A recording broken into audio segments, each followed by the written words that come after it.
Meu nome é Nelson Nazar, sou desembargador do trabalho e sempre atuei na área do direito, ou como advogado, ou como magistrado, ou como membro do Ministério Público do Trabalho. Eu não trabalhava com o direito do trabalho. Eu era especialista em direito processual civil.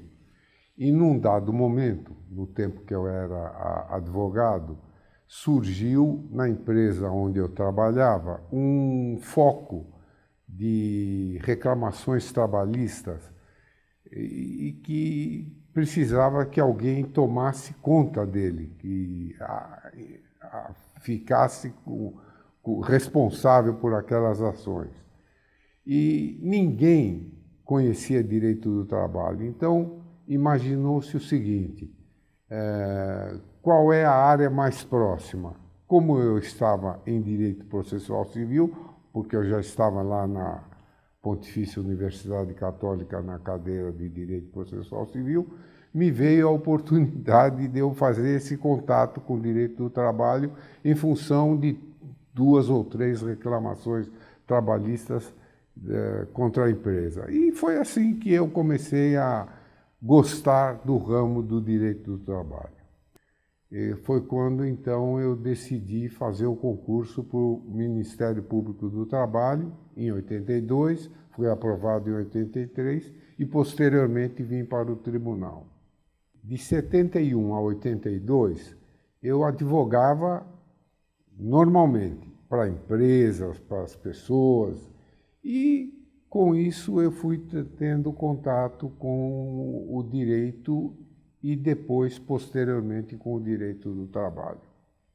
Em 1993, eu resolvi concorrer a uma vaga do Ministério Público no tribunal e vim em 1993 pelo 5º do Ministério Público do Trabalho, 5º constitucional.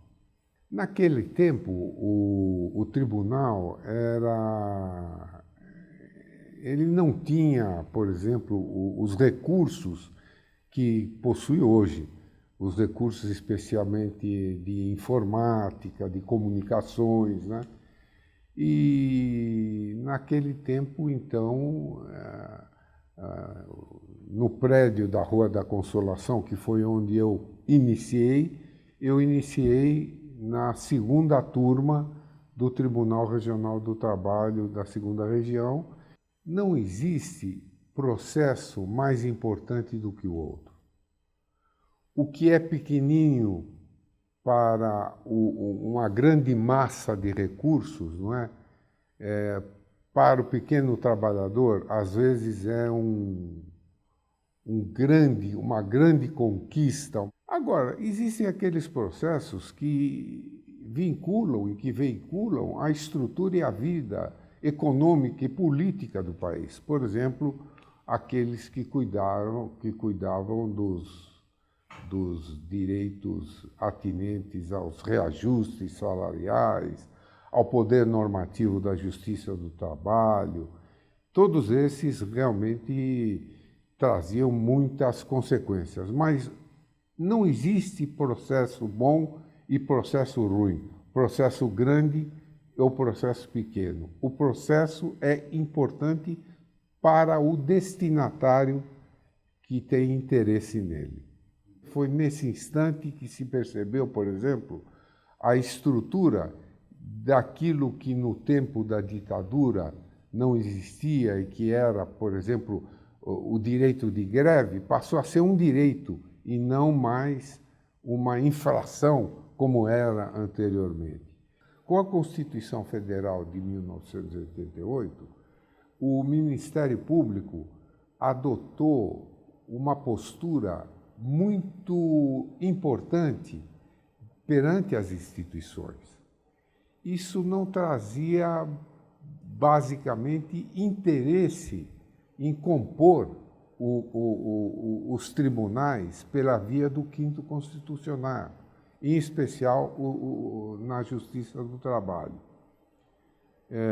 Então, os membros do Ministério Público do Trabalho, na ocasião, tinham a possibilidade do exercício da advocacia, porque a carreira iniciou antes da Constituição de 1988. Então, todos aqueles que estavam antes de 1988 podiam advogar também. E tudo isso levou a um quadro de desinteresse para a composição dos membros do 5º do Ministério Público nos tribunais.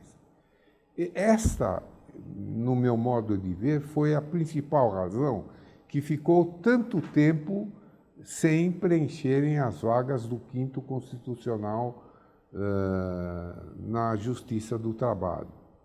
As pessoas exercitam as suas vocações em função daquilo que possuem dentro de si. Eu quis experimentar o prazer de julgar também e de fazer justiça também através de decisões, de proferir acórdãos e assim por diante. O tribunal era bem menor do que hoje. O tribunal possuía poucas turmas, eu não lembro ao certo quantas, possuía uma composição menor, não é? Mas já nesta época o tribunal tinha mais estrutura do que as outras carreiras, como o Ministério Público, por exemplo. O Ministério Público tinha pouquíssima estrutura para cuidar das suas inúmeras atribuições, né? E que isso só começou a conquistar a estrutura que ele merecia ter a partir da Constituição de 1988. A Emenda 45 trouxe uma nova feição para a justiça, né? Ela trouxe aquilo que a sociedade clamava como um todo, que era o chamado controle externo, né? Criou-se o Conselho Nacional de Justiça e, com isso, entre outras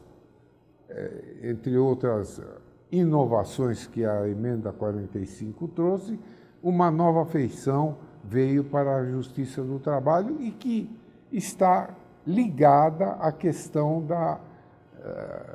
do fim da representação classista. O tribunal passou a ser um tribunal profissional, membros desembargadores que vinham ou através dos juízes ou através da composição dos 5º constitucionais, a ser um novo modelo de justiça, né?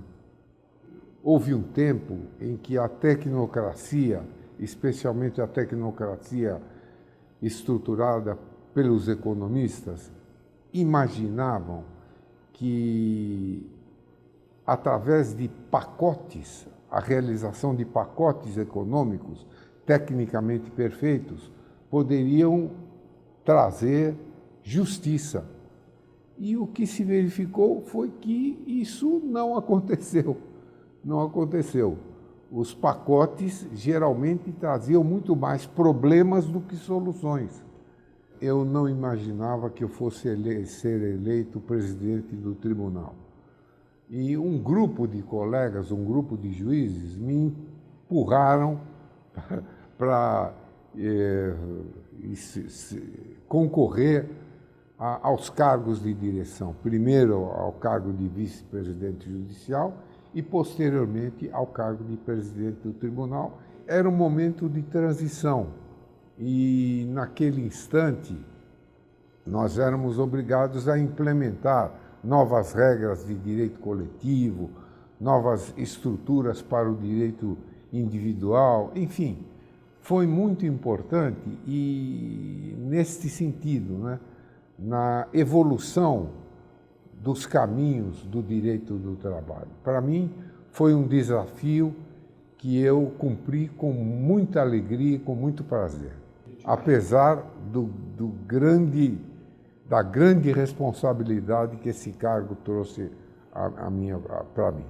Eu diria que eu tive muitos momentos difíceis, mas todos eles eu superei em função de uma boa equipe que eu tinha estruturada e eu devo dizer também que os servidores do Tribunal Regional do Trabalho da Segunda Região são servidores de primeiríssima linha e eles compõem um time muito bem montado para que a gente possa desenvolver a estrutura do exercício da presidência do tribunal. Ninguém consegue ser presidente sozinho. O TRT2 vai ter sempre muitos desafios importantes pela frente. Vai ter que continuar a se atualizar, vai ter que continuar a informatizar, vai ter que prestigiar a primeira instância, o primeiro grau de jurisdição, vai ter que continuar dando, enfim, um cunho de seriedade a todos os conflitos nos quais ele está, ele tem a necessidade de colocar a sua mão visando pacificar a sociedade, não é? Eu diria que o direito coletivo é um caminho importante para o tribunal, mas não é o único. Ele tem que ganhar, continuar a ganhar a confiança da sociedade, julgando com isenção e julgando dentro da estrutura da lei.